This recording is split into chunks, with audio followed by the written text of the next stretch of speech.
समाज रे लूप्स भली एक जटिल रोग विषय जनसचेतनता सृष्टि करने उद्देश्य भुवनेश्वर स्थित आईएमएस एवं सम हॉस्पिटल पक्षरु एक सांबादिक सम्मेलन अनुष्ठित हो जायछि।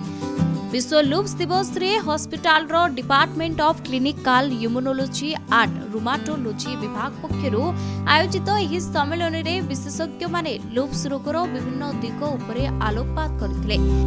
लूप्स केवल एक शारीरिक असुस्थता नुहे बरं यह एक दीर्घकालीन संघर्ष। यार सठिक समय चिन्हट एवं उपयुक्त चिकित्सा द्वारा रोगी एक सुस्थ जीवन अतिबाहित करिपारिबे बोली डाक्टर माने मत प्रकाश करिसंते।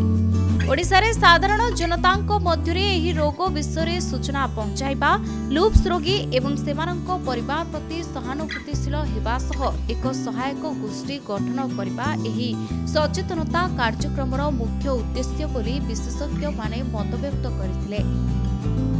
मो डॉक्टर प्रदीप शेखर पात्र विभागीय मुख्य IMS SUM hospital department of clinical immunology और ह्यूमैटोलॉजी। ओके, आज मुख्य उद्देश्य थिला विश्व लूपस डे को ऑब्जर्वेशन करबा। लूपस लोक माने बहुत जानि नाहंती कोन से रोगटा कोन पई हुए काहे को हुए कहा को हुए कोन तार चिकित्सा पद्धति कहा को देखे बसे।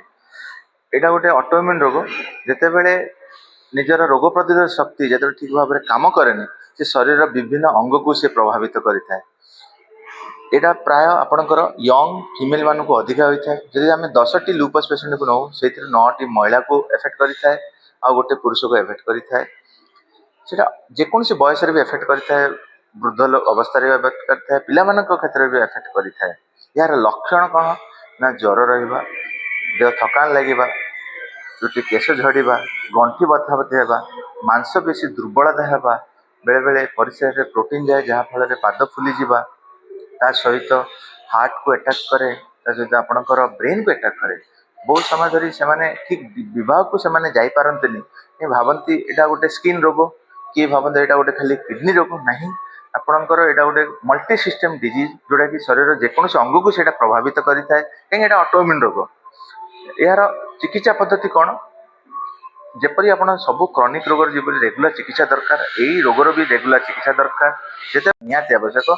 रिमाटोलॉजी गोटे विभाग जोटा कि ये ऑटोइम्यून रोग को से ट्रिटमेंट करिबारे तालीम प्राप्त पाई थांती। ये रोग को जदि आप शीघ्र डायग्नोसिस करती आ उपयुक्त ट्रीटमेंट करती ताले से साधारण जीवन यापन करिपारिबो। हमर प्रेस मीट आज उद्देश्य यह है कि आम जदि यही डिजीजटा को आम जदि सोसाइटी को पहुँची पार्चे, जदि जल्दी आम डायग्नोसिस करि पार्चे ताले भीतर जो ऑर्गन अच्छी से आम सुरक्षा रखिपर और तार जीवन टी आम सहज और सुरल रखिपर। धन्यवाद।